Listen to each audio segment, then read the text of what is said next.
Alright guys, welcome back to another video on the channel. So today we've got Lisa's Mazda back in the shed. It's been in storage for a little bit, but we've been cruising the car in the meantime every weekend. It hasn't missed a beat. We've been going through a little bit of a teething issues though with the brakes as well. We'll get into talking about that after. But in the meantime, in this video, it's going to be more about giving the engine bay a bit of a bling up. So we've gone through the Raceworks catalogue. They've got a wide variety and range of parts that are going to suit this car excellent. So we've gone through, selected a whole heap of stuff, and we'll get into showing you all about that and get into putting it on the car, and we'll show you all how it turns out. So as I was saying, the guys at Raceworks have helped us out heaps, or helped me out heaps previously with the VL. I run a lot of their products on the car, from fuel lines, fittings, all that kind of stuff, and I've never had a problem. The quality is even getting better, I must say. So I've gone through the catalogue, I've selected a few catch cans, breather tanks, fittings, stuff like that. Jamie from Raceworks has added a few extra, and we're gonna see how it all pans out. We'll see what fits and what doesn't fit, and we'll go across what we've selected and show you all the parts now. So we've got Lisa with me today in the shed. We're gonna go across now and talk about what we've got here. So she's thrown in a shirt, so we've got a large t-shirt, and obviously the latest Premier Auto Trade catalogue. It is well in depth. There's over 200 pages of parts, from race car preparation and fuel systems, silicone hoses, EFI parts, brake lines, fuel systems, whatever you want. They've got it. Look up them guys. So here's one of them. We've got, what have we got here, Lisa? So breather tank. Breather tank. So it's an overflow catch can style setup, which will go maybe next to the radiator. At the moment, we've only got like a cheap plastic reservoir that's been temporary put there. So that was held in by cable ties before, but I made a temporary bracket and just painted that satin black before the last rotary revival. So we're going to go along and hopefully fit up some nice anodized black parts that will suit the engine bay theme that we're going for. But not only will it suit it now, but we'll use it obviously later on. It'll be beneficial for when this car goes turbo, as that is the plan also. So we'll run through some of the catch cans and breather tanks that we've been sent, and we'll show you what works and what might not work. So we've got these fittings, obviously, just to...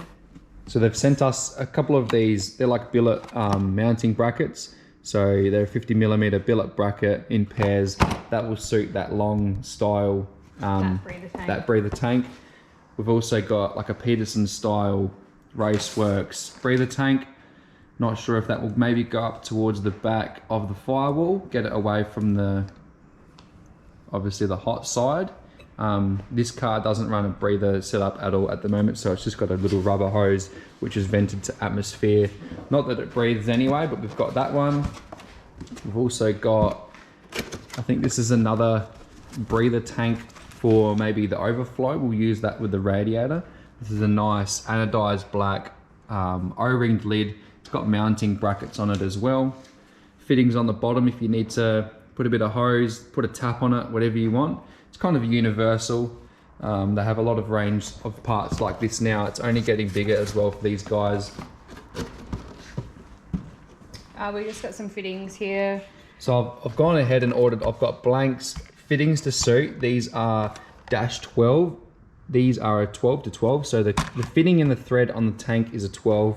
So I've gone along and got the guys at Dynamic Metalcraft Australia. They do a swivel style neck, which will go straight into where the oil filler is, and where the oil filler goes in, there is also a fitting, which is -12. So I'm gonna run like a braided hose into I think it's a nylon black -12 hose. We'll run that into a catch can just to keep it neat, and that'll work well when the car is turbo as well. So all the fittings here are in -12. I've gone ahead and just ordered two kind of everything just to see what would work. So we've got straights, 45s and 90s. We've also been sent a billet bracket, which will suit that breather tank nicely if that goes up towards the back of the firewall. That's all nice. Anodized black, pretty good quality as well. So nice. Some braided hose. So just that braided hose as well. It's just a nylon. That's like an E85 braided hose, but we're only using it as a breather setup anyway. I think that's the cutter style. These as well. So these are magnetic, obviously, as you can see. These are a vice grip. Now, I don't normally use any of these, but I've been needing them for so long, normally masking them up with masking tape.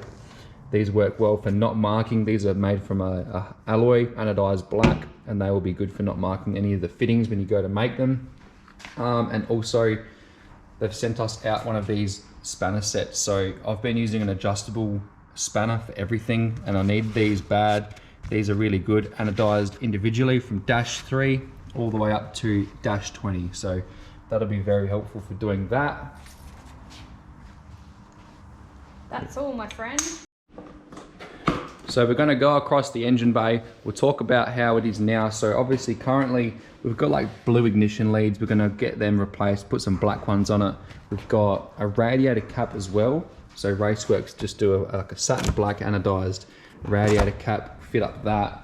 We're going to go and try and get a black overflow bottle in here somewhere, and then see if that breather tank will maybe fit up here and get rid of that bottle.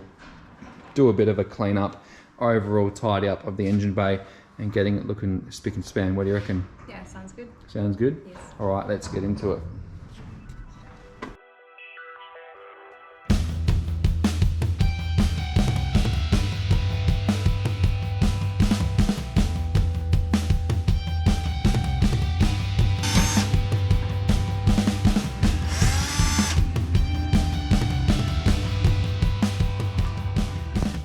Alrighty, we're going to fast forward by a couple of days here, because as a standard day goes in the shed, a 10-minute job quickly turned into a day or two job. And everything I went to do on Sunday, I didn't have. I was short on bolts and hardware. I didn't have a nut cert. I was short on that. And I was getting dicked around with Australia Post, waiting on some parts to come as well. So I could only mount the radiator overflow tank. So I went ahead and done that.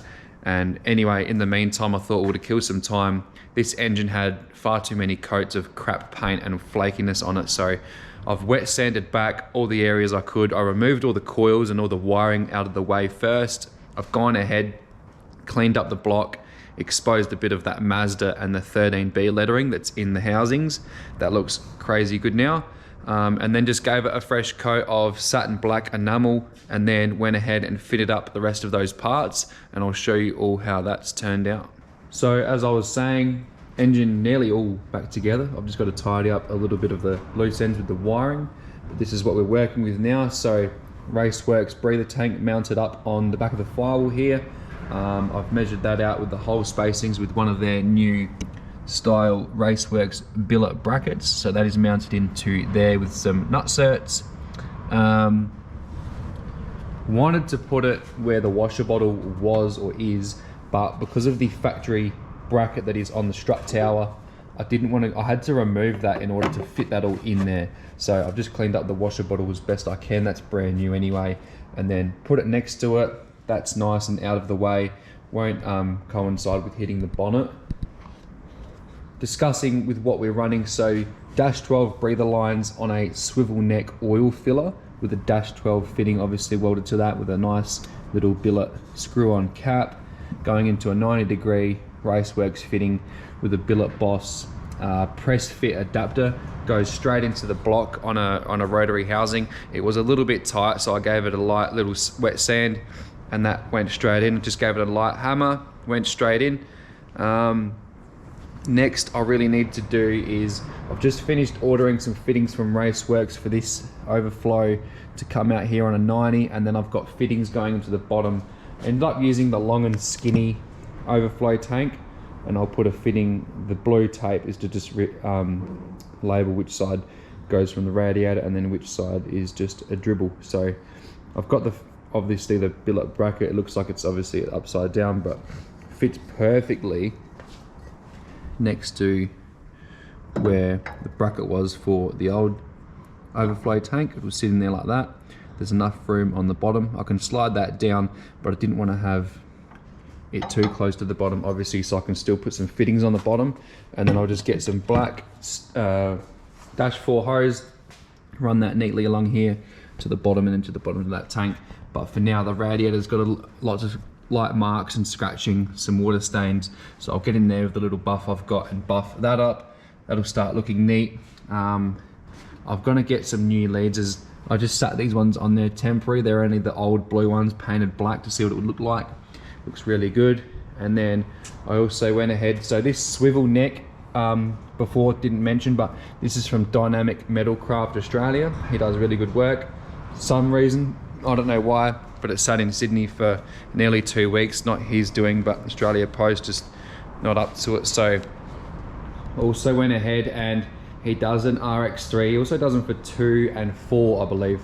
But a gas strut kit to suit the bonnets, which gets rid of the factory linkage style. So it bolts up directly to the original mounting points in the bonnet, and then the strut top as well. So these are like a textured powder coating, goes well with the black tops.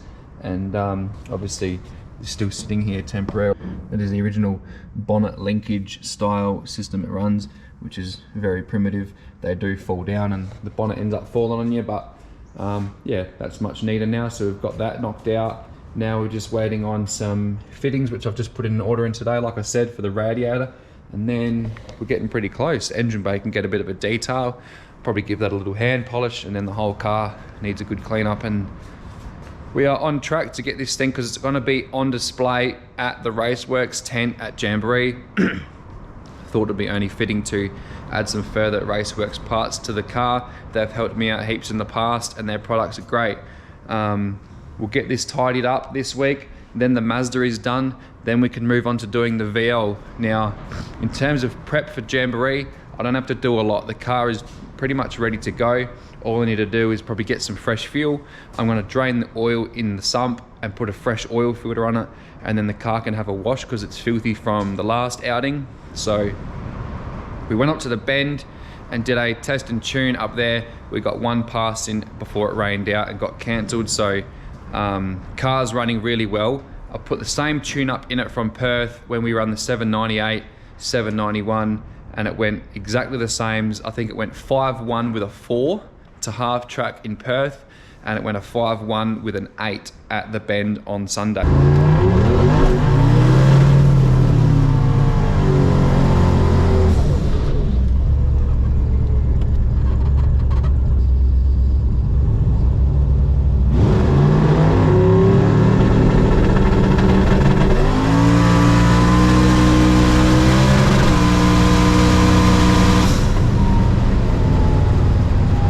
So I'm pretty keen to see what it will do. I've put another 100 RPM into it on the launch, and it's making another pound of boost. So if we can leave on a little bit more RPM and maybe make some more boost and get the 60 foot down, I'll be wrapped, because the track has been really good. So the guys at Jamboree no doubt will have that track nice and sticky. So if we can get this lever in the hole nice and hard, I'll be pretty wrapped, and we'll get this thing humming along.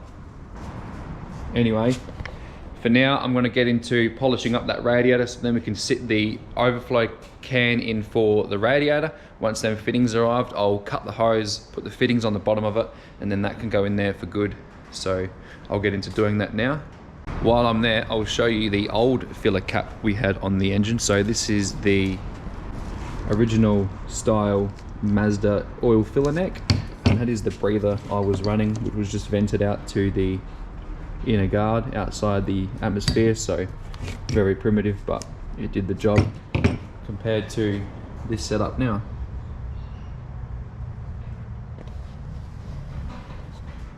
It might be a bit hard to see, but heaps neater.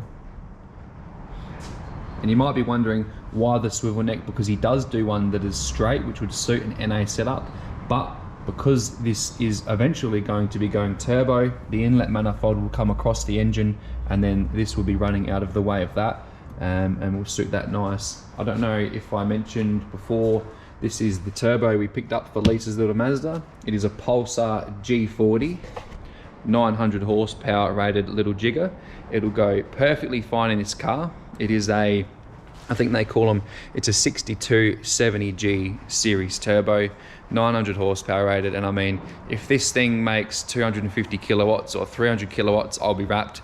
It'll be an absolute weapon. The things only weigh 900 to 1,000 kilos. So you don't need a lot of horsepower to go fast in them. And people have been asking, is the turbo on yet? Because a few of people obviously know that we've got it, but I just want to slowly go through with Lisa, start accumulating all the parts to do that, and then once we've got all the parts, we can get into doing it, because right now the car drives and cruises absolutely mint, and I don't want to go pulling it apart and ruining that. So in the meantime, we can enjoy the car and cruise it, and then slowly start acquiring all those parts, as it is expensive to do it obviously all in one hit. So we'll get into doing that. In the meantime, I'll get back to finishing this off, and then we can focus on the VL.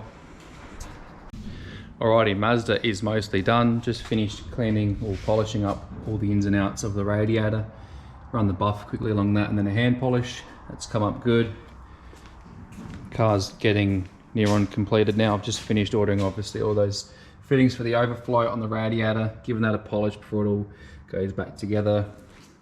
Mazda can chill for a bit, needs a good clean, obviously a detail. It's covered in dust and whatnot, but in the meantime, got the VL outside, giving it a quick wash, as it was absolutely filthy. Give that a quick scrub up. Couldn't find a bucket, so the old Aussie esky will have to do for now, as all my other eskies are full of lolly water and wet rubbing stuff from the Tirana. So anyway, give this a quick chamois now, put it away, and then might get into giving it a oil change.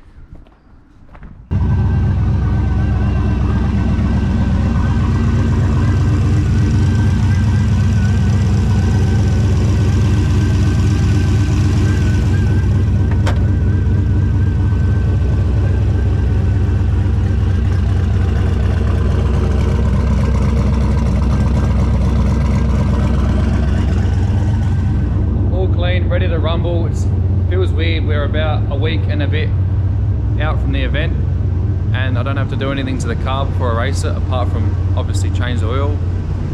Yeah, it feels weird. Normally I'm rushing like a madman to get this thing ready to race, but maybe just can focus on getting prepared, packing the car, loading up the tools, and making sure I bring everything, because every time we go racing it seems to forget something. So maybe the first thing we'll pack is the Weber, and we can focus on feeding ourselves and maybe do some racing in the meantime. Anyway, I'm gonna get this thing in, maybe give it a vacuum after dinner, and pack it up for the night.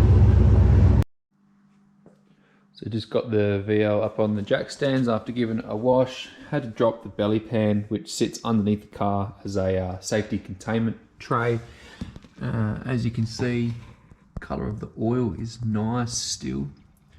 Had gone a little bit thin, I think, from some cold starts and putting around with E85. So I'm hoping that a bit of fresh oil in the sump, and the engine will give it a bit more oil pressure when it's hot and cold. But had noticed it had dropped off a little bit, so thought that it was probably due for a change. So I'll whack this out, get this drains for quite a while. So I'll drain the fluid out, get some, put about 6.5, 7 litres, a little bit. Oh, actually I put nearly, because of the turbo and I run a remote oil filter location on this car, I put nearly close to 8 litres in it. So just stops any scavenge happening in the sump, and it always helps to have a little bit extra oil in these. The sump takes about 6.5, 6.8, but I don't think that is enough. So I've never really had any oil issues either. So I've only recently just switched as well to, I'm running the Newlon. It is a 1540, I believe it is. 1550, it's a semi-synthetic street and track oil, and well value price as well. So I'll get that in. A fresh Ryco filter, which is just up here. We'll get that on, and then I can get to putting this back on. It's just a bit of a bummer without the hoist at the moment, but just a safety containment tray to stop if any nasties happen, which fingers crossed we never have to encounter, but it's there for a reason, to save me and prevent any further damage. So anyway, continuing on.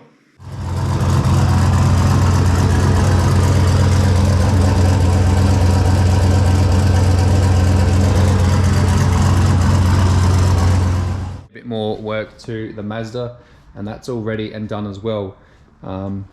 Bonnet strut is all done and sweet. When you shut the bonnet, the gap still needs to be adjusted, so I've just got a bit of a tape up here from where I had the torch, but yeah, that's all looking sweet now with all the black, and it's all finished off really good. Managed to get that overflow finished as well for the radiator. All the fittings showed up for that on Thursday, ordered them Wednesday, come really quick, which is good. Just spin that around quickly. I polished the side of the radiator before it all went back in, so that's all neat as well. So just done it in a black stainless braid, fittings running to the bottom on the billet clamp, so that looks all pretty good. A lot better than what it was anyway. So got those leads back on, black leads now instead of blue. Moved away from the 90s blue ignition leads and in with the black theme. So car's looking a bit filthy. It's covered in a heap of dust, so just gonna get it out of the shed, give it a wash before Lisa comes around, and she is gonna give it a wax. So as you can see, it is covered in dust. Give it a wax tonight and it will come up good. Cold start.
Alrighty, final recap. It's a weekend before Jamboree. Both cars ready to go, all finished.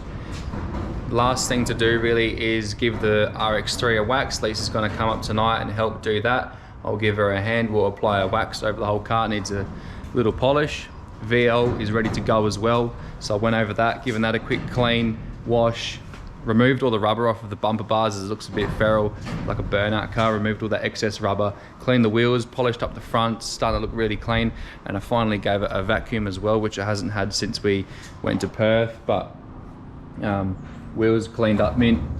Gotta love how good these welds come up after, I think I've owned them since about 2016, 17. So about 8 years, and still look like new. Look after them, they look after themselves. So